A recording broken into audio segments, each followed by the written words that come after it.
ନାଇଁ ଗତ ବର୍ଷ ରୁ ଜଗନ୍ନାଥ ମହୋତ୍ସବ ଆମ ନିଆଳିର ଯୁବକ ମାନେ ଏବଂ ଅନ୍ୟ ମୁରବୀ ମାନେ ମିଶିକି ସମସ୍ତେ ଆମେ ନଡ଼ିଆ ଗୁରୁଡି ଜଗନ୍ନାଥ ମନ୍ଦିର ପାର୍ଶ୍ୱରେ ଆମେ କରିଥିଲୁ।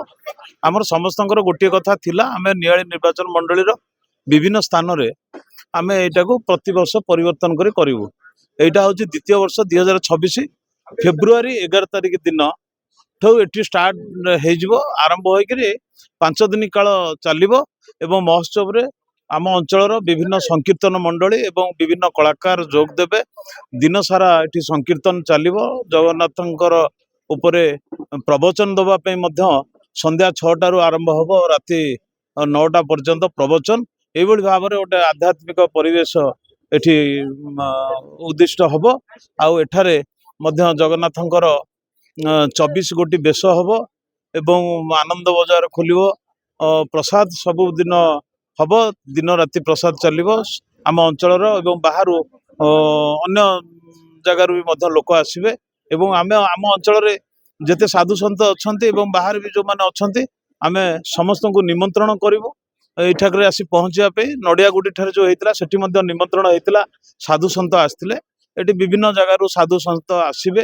ଆଉ ମୁଁ ବି ମଧ୍ୟ ଆପଣଙ୍କ ମାଧ୍ୟମରେ ନିବେଦନ କରୁଛି ମୋର ନିଆଳି ଅଞ୍ଚଳର ବାସୀଙ୍କୁ ଯେ ସେମାନେ ମଧ୍ୟ ଯେଉଁ ସାଧୁଙ୍କ ସଂସ୍ପର୍ଶରେ ଆସିଛନ୍ତି ସେମାନେ ଆମକୁ ଜଣାନ୍ତୁ, ଆମ କମିଟିକି ଜଣାନ୍ତୁ ଯେ ସମସ୍ତେ ଆମେ ମଧ୍ୟ ତାଙ୍କୁ ସାଧୁ ସନ୍ଥଙ୍କୁ ନିମନ୍ତ୍ରଣ କରିବୁ। ଏ ଯେଉଁ ଅନ୍ୟ ନିର୍ବାଚନ ମଣ୍ଡଳୀରୁ ଏବଂ ଅନ୍ୟ ସ୍ଥାନରୁ ଯେଉଁ ସାଧୁ ସନ୍ଥ ଆସିବେ ତାଙ୍କର ପାଦ ଯେମିତି ଆମର ଏଇ ଦୋପଟି ମେଳନ ପଡ଼ିଆରେ ପଡ଼ିବ ଏବଂ ଏ ଜାଗା ଯେଉଁଭଳି ଭାବରେ ପବିତ୍ର ଅଛି, ଆଉ ସେଇ ପବିତ୍ର ସାଙ୍ଗରେ ଇଏ ମଧ୍ୟ ଗୋଟେ ଆଧ୍ୟାତ୍ମିକ ଚେତନା ଏବଂ ଆଧ୍ୟାତ୍ମିକ ସମ୍ପର୍କରେ ଜନସାଧାରଣ ଆସିବେ। ଏହା ହିଁ ଏହାର ଉଦ୍ଦେଶ୍ୟ। ଆମର ଯେଉଁ ପରିଚୟ ଆଜି ସ୍ୱୟଂ ଜଗନ୍ନାଥଙ୍କ ପାଇଁ ଓଡ଼ିଶାର ପରିଚୟ ହେଉଛନ୍ତି ମହାପ୍ରଭୁ ଶ୍ରୀ ଜଗନ୍ନାଥ। ଆମ ଓଡ଼ିଶାର ଲୋକମାନେ ସରଳ ଶାନ୍ତ, ଆମର ରାଜନୈତିକ ଲୋକମାନେ ମଧ୍ୟ ଯେଉଁ ଅଛନ୍ତି, ଯେଉଁ ଯିଏ ବି ଥାଉ ସେମାନେ ବି ଅନ୍ୟ ରାଜ୍ୟ ତୁଳନାରେ ଆମ ଓଡ଼ିଶା ରାଜ୍ୟରେ ସମସ୍ତେ ପ୍ରାୟ ଭଲ, ରାଜନୈତିକ ଲୋକମାନେ ଭଲ, ସାଧାରଣ ଲୋକ ବି ଭଲ। ଏ ସବୁ ଜିନିଷ ସେ ଜଗନ୍ନାଥଙ୍କର ଇଚ୍ଛା, ଜଗନ୍ନାଥଙ୍କ ଆଶୀର୍ବାଦରେ ଚାଲିଛି। ତେଣୁ ଜଗନ୍ନାଥଙ୍କର ଯେଉଁ ପରିଚୟ ଅଛି, ଜଗନ୍ନାଥଙ୍କ ଯୋଗୁଁ ଆମେ ଯେଉଁ ପରିଚୟ ପାଇଛେ, ଓଡ଼ିଶାର ଗର୍ବ ଗୌରବ। ଆମେ ଯୁଆଡ଼େ ଗଲେ ବି ଯଦି ଆମେ ପୁରୀର ନାଁ ଧରୁଛୁ କି ଓଡ଼ିଶା ନାଁ ଧରୁଛୁ, ଲୋକ ଆମକୁ ଚିହ୍ନୁଛନ୍ତି, ହଁ ଜଗନ୍ନାଥ ଦେଶରୁ ଆସିଛନ୍ତି। ତେଣୁ ମୁଁ ତ ନିବେଦନ କରିବି ଜଗନ୍ନାଥଙ୍କର ଯେଉଁ ମହୋତ୍ସବଟା ପ୍ରତ୍ୟେକ ନିର୍ବାଚନ ମଣ୍ଡଳୀରେ ଏବଂ ପ୍ରତ୍ୟେକ ଠାକୁରଙ୍କର ଯେଉଁ ମନ୍ଦିର ଅଛି ଜାଗାରେ ଜଗନ୍ନାଥଙ୍କର ମହୋତ୍ସବଟା ହେବା ଦରକାର।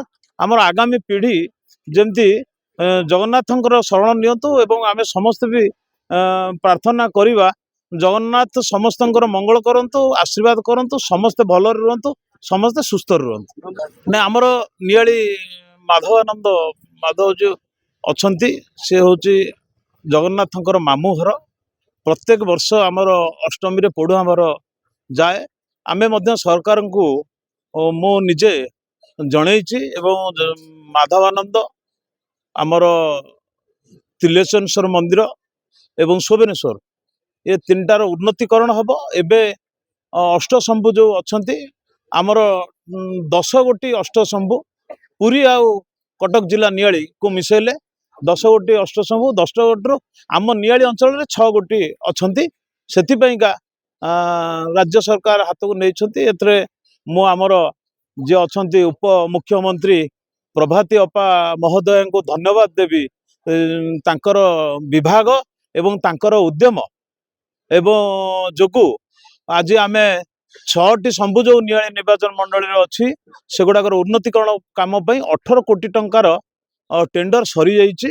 ସେ କାମ ଖୁବ୍ ଶୀଘ୍ର ଆରମ୍ଭ ହେବାକୁ ଯାଉଛି। ସଳେଇ ପାଖରେ ଗୋଟେ ଗେଟ୍ ମଧ୍ୟ ବଡ଼ ଗେଟ୍ ତିଆରି ହେବ।